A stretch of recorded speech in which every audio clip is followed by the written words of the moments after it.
अगर आप toothpaste use कर रहे हैं, उसमें कोई फॉर एग्जांपल ऐसा मॉलिक्यूल है जो कि हराम है या पोर्क से निकला है, तो मास आपको ये बता देगा कि भाई ये कंपाउंड इसमें मौजूद है। ब्रेस्ट कैंसर के ऑपरेशन के दौरान तो आजकल एक नॉब आती है, उसके ज़रिए ये पता लगा लिया जाता है कि ये हिस्सा कैंसर सेल का है और ये हिस्सा नॉर्मल सेल का है ड्यूरिंग द ऑपरेशन, और फिर वो उसी रीजन को काट करके निकाला जाता है जो कि कैंसर सेल का होता है। स्पोर्ट्समैन है, अब वो डोप अगर कर लेते हैं, स्टेरॉइड का इंजेक्शन लगा लें, तो कोई टेक्निक नहीं इसको डिटेक्ट कर सकती सवाए मास के। मास ये बता देगा कि ये स्टेरॉइड बाहर से लिया गया जिस्म के अंदर। मास स्पेक्ट्रोमेट्री इटसेल्फ एक टेक्निक है जो कि एक इंस्ट्रूमेंट के जरिए किया जाता है। आप किसी भी मॉलिक्यूल का वजन मालूम करते हैं। मैं अब तक के दुनिया के 50 ममालिक से ज़्यादा जगहों पर अपनी काम को प्रेजेंट कर चुका हूँ। रॉयल सोसाइटी ऑफ बायोलॉजी है, ये ओरिजिनली यूके से इसका ताल्लुक़ है। जामिया कराची में शायद मैं पहला हूँ अभी जिनको इस चीज़ के लिए मुंतखब किया गया।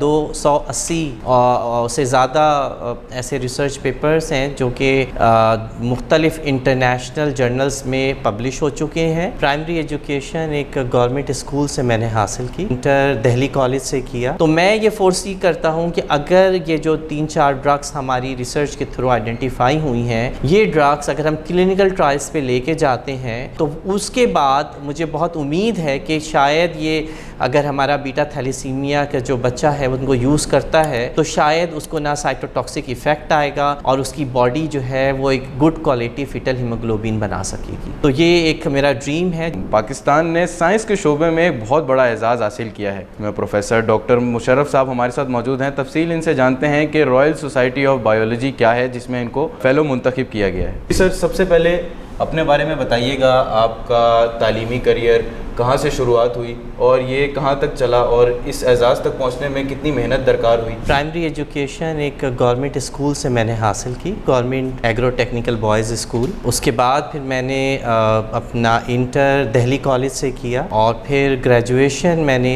जामिया कराची से की। जामिया कराची से ग्रेजुएशन के बाद मेरी PhD की तालीम जिस इदारे में मैं अभी काम कर रहा हूँ, HJ research institute of chemistry, वहाँ से ली और ये सन 2005 में PhD की डिग्री ली और फिर सन 2007 में मैं यहाँ पर असिस्टेंट प्रोफेसर के तौर पर अपॉइंट हो गया। 2007 से इस इदारे में काम करता रहा और पिछले साल 2024 में मुझे डॉक्टरेट ऑफ साइंस की डिग्री भी मिली। इस पूरे सफ़र में मुख्तलिफ एजाज़ात मिलते रहे जिसमें fellow of society of biology जो इज़ वन ऑफ दोज। तो ये जो रॉयल सोसाइटी ऑफ बायोलॉजी है ये ओरिजिनली यूके से इसका ताल्लुक़ है और ये एक इंटरनेशनल सोसाइटी है। अब तक के इनके 3000 फ़ेलोज़ दुनिया भर से मुंतखब हो चुके हैं।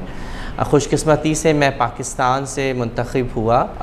To the best of my knowledge Jamia Karachi में शायद मैं पहला हूँ अभी जिनको इस चीज़ के लिए मुंतखब किया गया। 280 से ज़्यादा ऐसे रिसर्च पेपर्स हैं जो कि मुख्तलिफ़ इंटरनेशनल जर्नल्स में पब्लिश हो चुके हैं और मेरे पब्लिकेशंस में जिस चीज़ का मैंने बहुत ख़याल रखा है वो है क्वालिटी का। ज़्यादातर मेरे रिसर्च पेपर एक क्राइटेरिया होता है पेपर की क्वालिटी का, वो Q1, Q2, Q3, तो Q1 सबसे टॉप पर होता है। तो मेरे ज़्यादातर जो रिसर्च पेपर्स हैं वो Q1 जर्नल में पब्लिश हुए हैं। तो सर, जो तहकीकात आपने की उनका मौजू क्या रहा? ये बड़ा इंपॉर्टेंट सवाल है क्योंकि जो एक साइंटिस्ट है वो अपनी रिसर्च से पहचाना जाता है। मैं PhD के बाद मैंने एक फ़ील्ड होती है मास स्पेक्ट्रोमेट्री, उसमें मैं दाखिल हुआ और मेरी जो पोस्ट डॉक्टरल रिसर्च है वो ऑस्ट्रिया से और फिर अमेरिका से मैंने की, जिसमें मैंने मास स्पेक्ट्रोमेट्री टूल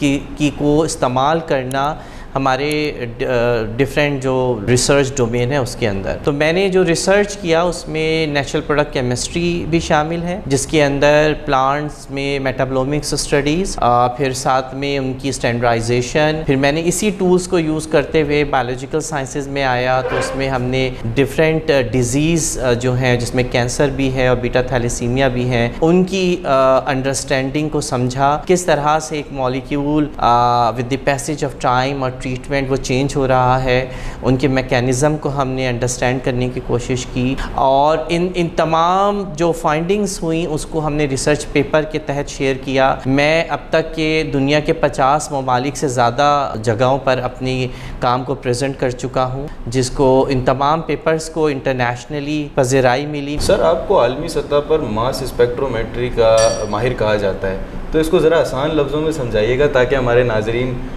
देखें, सुनें और समझ सकें। जी अच्छा, देखिए, ये जो मास स्पेक्ट्रोमेट्री एक इंस्ट्रूमेंट होता है।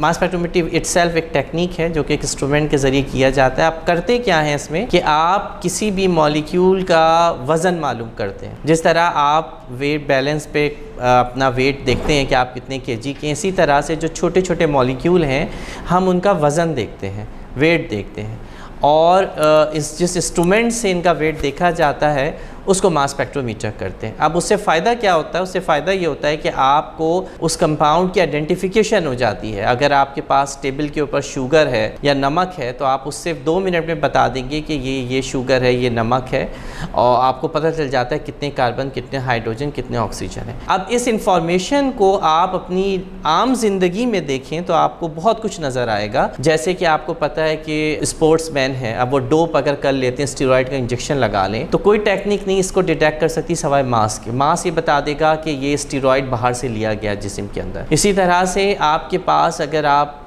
टूथपेस्ट यूज़ कर रहे हैं, उसमें कोई फॉर एग्जांपल ऐसा मॉलिक्यूल है जो कि हराम है या पोर्क से निकला है, तो मास आपको ये बता देगा कि भाई ये कंपाउंड इसमें मौजूद है। इसी तरह से जो आजकल जो कैंसर, ब्रेस्ट कैंसर के ऑपरेशन के दौरान, तो आजकल एक नॉब आती है, उसके ज़रिए ये पता लगा लिया जाता है कि ये हिस्सा कैंसर सेल का है और ये हिस्सा नॉर्मल सेल का है ड्यूरिंग द ऑपरेशन, और फिर वो उसी रीजन को काट करके निकाला जाता है जो कि कैंसर सेल का होता है। तो ये 3 मैंने आपको एग्जांपल दी जिसमें मास की एप्लीकेशन है। तो मास की एप्लीकेशन आपके एनवायरनमेंट से लेकर के आपके खाने तक इस्तेमाल हो रहा है, और इससे जो हेल्प मिल रही है वो जो हमारी क्वालिटी कंट्रोल लैब्स हैं, चाहे वो ड्रग्स की हों, चाहे फूड की हों, चाहे पेस्टिसाइड्स की हों, उनको बहुत ज़्यादा आसानी हो रही है। सर, ये बताइएगा, थैलीसीमिया के जो पेशेंट्स हैं उनके लिए भी आपने कुछ खिदमत अंजाम दी हैं, तो वो क्या हैं? थैलीसीमिया के जो बच्चे होते हैं, बीटा थैलीसीमिया के, वो जो इनका सस्ता तरीन इलाज है वो है ब्लड ट्रांसफ्यूजन।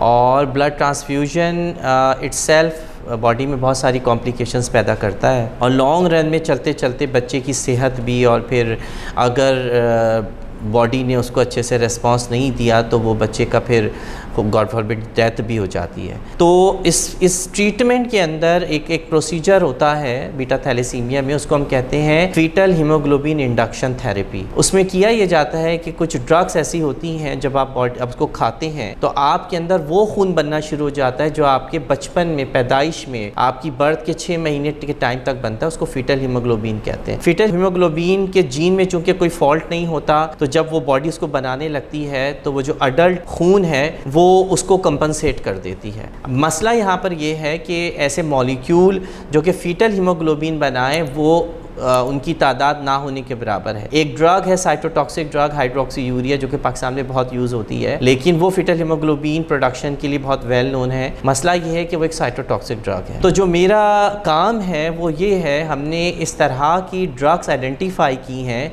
जो कि फीटल हीमोग्लोबिन की प्रोडक्शन कर रही हैं। हमने प्री क्लिनिकल स्टेज का तमाम काम मुकम्मल कर लिया है, और वो ड्रग्स हैं जो ऑलरेडी FDA अप्रूव्ड हैं। हम उनकी रिपर्पजिंग पे बात कर रहे हैं। तो मैं ये फोर्सी करता हूँ कि अगर ये जो 3-4 ड्रग्स हमारी रिसर्च के थ्रू आइडेंटिफाई हुई हैं, ये ड्रग्स अगर हम क्लिनिकल ट्रायल्स पे लेके जाते हैं तो उसके बाद मुझे बहुत उम्मीद है कि शायद ये अगर हमारा बीटा थैलेसीमिया का जो बच्चा है उनको यूज़ करता है तो शायद उसको ना साइटोटॉक्सिक इफ़ेक्ट आएगा और उसकी बॉडी जो है वो एक गुड क्वालिटी फीटल हीमोग्लोबिन बना सकेगी। तो ये एक मेरा ड्रीम है जिसमें मैं लगा हुआ हूँ। नौजवान में 2 चीज़ें जो मुझे नज़र आती है, एक तो मायूसी और स्ट्रेस। तो एक तो आप अपने अंदर से मायूसी निकाल दें। जो फील्ड में आपको लगता है कि आप अच्छा परफॉर्म कर सकते हैं उसको चूज़ करें, दिन रात उसमें मेहनत करें। मेंटल हेल्थ है ना, उस पर भी तवज्जो दें। स्ट्रेस एक नेचुरल फिनोमिना है, हमें भी होता है, सबको होता है, लेकिन आप ये अंडरस्टैंड करें कि आपको अपनी मेंटल हेल्थ कैसे बेहतर करनी है। उसके लिए रिलैक्स भी करें, दोस्तों के साथ एंजॉय भी करें।